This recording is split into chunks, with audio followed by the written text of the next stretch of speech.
Le secret sombre du château de Neuschwanstein.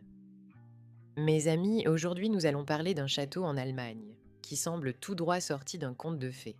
Perché au sommet des montagnes, caché parmi les nuages, voici le château de Neuschwanstein. Mais derrière cette beauté majestueuse se cache une histoire sombre. L'homme qui a construit ce palais était le roi Louis II de Bavière, que le monde appelait le roi fou, de Mad King. C'était un roi solitaire qui détestait tellement sa réalité qu'il a décidé de créer son propre monde imaginaire, loin de la société. L'obsession et la folie. Louis II a consacré toute sa fortune et sa vie entière à la construction de ce château. Il voulait qu'il soit si grandiose que personne ne puisse l'atteindre. Le suspense commence ici. À l'intérieur du palais, il a fait construire des tunnels étranges et des pièces secrètes.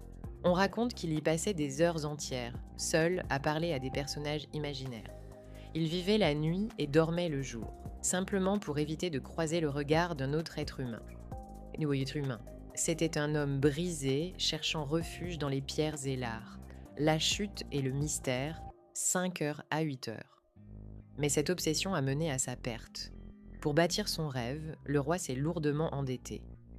Le gouvernement, inquiet et en colère, l'a déclaré fou et l'a forcé à quitter son propre château.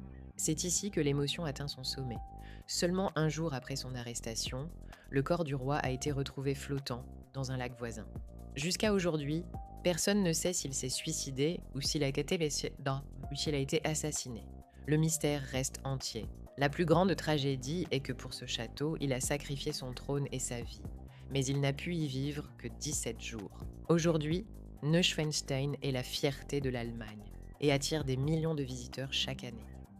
Mais dans le silence des montagnes, on peut encore entendre l'écho de ce roi solitaire qui a tout perdu en cherchant l'amour et la paix dans un monde de pierre.